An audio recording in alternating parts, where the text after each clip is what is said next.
Hello everyone, welcome back to my channel. For today's video ay ipapakita ko sa inyo yung nasirang eto.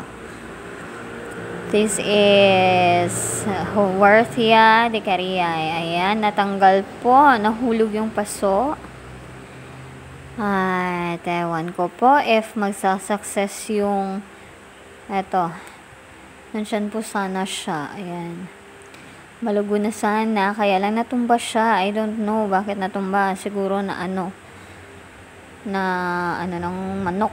Andyan siya nakakabit. Ayan, ganyan sana nakalago ito.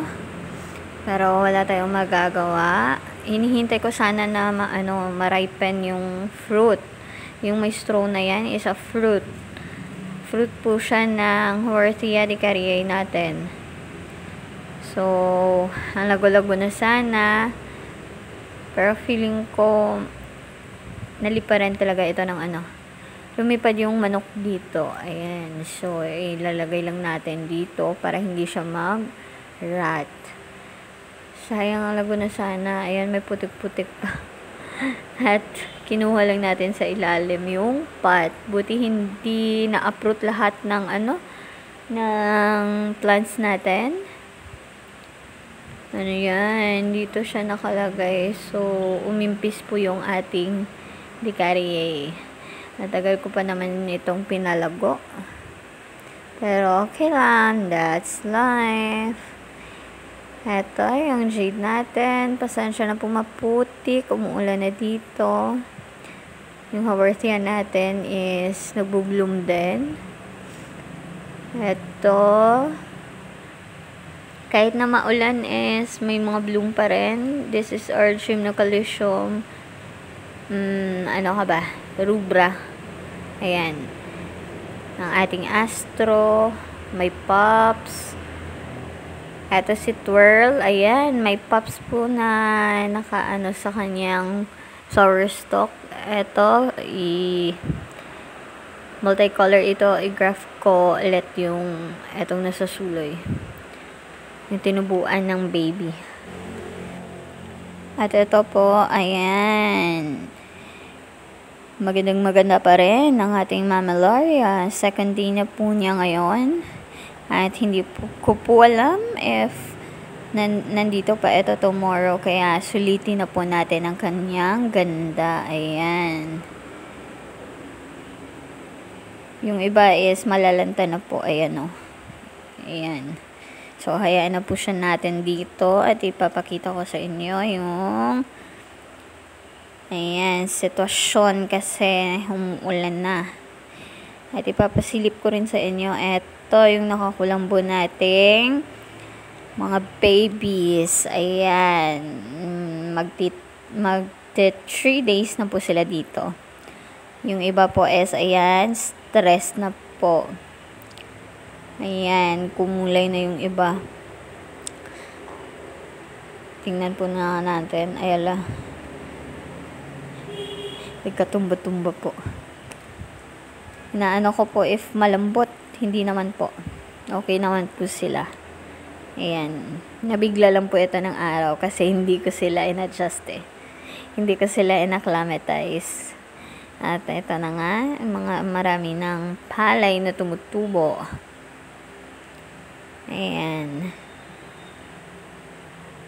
So, yung seedlings na to is Gymno. Nasow ko po itong lahat noong November. November ko po itong nasow. Ayan. So, as you can see po, ma-purple na po sila kasi natatamaan na po sila ng araw. Ayan. Itong Inermis na Scumani. Ayan. Itulated po kasi yun. Ito naman si Pirate King na palaki na rin ang palaki. Ito. At madami po eh. At ito sa kabila naman. Ayan. Oops, sorry po. Maalog po. Ito, ipapakita ko sa inyo yung nangyari sa Sulcurubutia na strawberry. Ayan. Nagka-fungus. Lumaki yung fungus niya, kaya nilagyan ko na agad ng diethane. Ayan. So, mabuti naman at nag-stop yung rat niya. At ayan, matigas naman po siya. Hindi naman siya kumalat yung yung fungus niya. Ayan. So, lagay lang natin siya. At ayan. Etong mga seedlings was sown on November at magsi 7 months. Ayan. Eto, mga maliliit pa. Kaya eto, isisilong ko muna dito. Kasi parang masyadong naiinitan sa side na to eh. Ayan. Eto, nag-iisang natira sa ilang seeds. Blackstone yun. Ito yung skumani natin. Ayan, etiolated po kasi. Pero mukhang nasa sunburn. Kaya silong-silong lang natin.